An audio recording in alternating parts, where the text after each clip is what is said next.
ప్రకాశం జిల్లా తాళ్లూరు మండలంలోని శ్రీ గుంటి గంగా భవాని అమ్మవారి 101వ వార్షికోత్సవ తిరునాళ్ల సందర్భంగా అమ్మవారికి ప్రత్యేక పూజా కార్యక్రమాలు భక్తి శ్రద్ధలతో ఘనంగా జరిగాయి. ఈ తిరునాళ్ల సందర్భంగా ఆలయ ప్రాంగణం భక్తులతో కిటకిటలాడింది. ఈ కార్యక్రమానికి దర్శి నియోజకవర్గ Telugu Desam party incharge doctor Gottipati Lakshmi, యువనేత డాక్టర్ కడియాల లలితా సాగర్ దంపతులు హాజరై అమ్మవారికి ప్రత్యేక పూజలు నిర్వహించి ఆశీస్సులు స్వీకరించారు. అలాగే ఒంగోలు పార్లమెంట్ సభ్యులు మాగుంట శ్రీనివాసరెడ్డి కూడా ఈ కార్యక్రమంలో పాల్గొన్నారు. ఈ సందర్భంగా ఆలయ కమిటీ సభ్యులు డాక్టర్ గొట్టిపాటి లక్ష్మి, డాక్టర్ లలితా సాగర్ దంపతులను చాల్వ కప్పి పూలమాలతో ఘనంగా సత్కరించారు. అనంతరం తిరునాళ్ల సందర్భంగా టీడీపీ నాయకులు ఏర్పాటు చేసిన విద్యుత్ ప్రభల్ని దర్శి నియోజకవర్గ Telugu Desam party incharge doctor Gottipati Lakshmi, యువనేత డాక్టర్ కడియాల లలితా సాగర్ సందర్శించారు. ఈ సందర్భంగా ఏర్పాటు చేసిన విద్యుత్ అలంకరణ పరిశీలించి నిర్వాహకులకు అభినందించారు.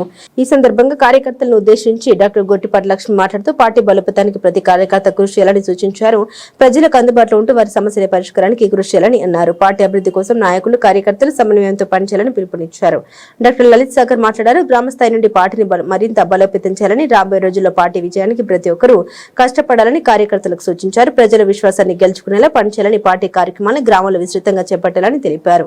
ఈ కార్యక్రమంలో స్థానిక ప్రజాప్రతినిధులు, ఆలయ కమిటీ సభ్యులు, గ్రామ పెద్దలు మరియు భక్తులు మరియు పార్టీ నాయకులు పాల్గొన్నారు. తిరునాళ్ల సందర్భంగా గ్రామంలో ఆధ్యాత్మిక వాతావరణం నెలకొంది.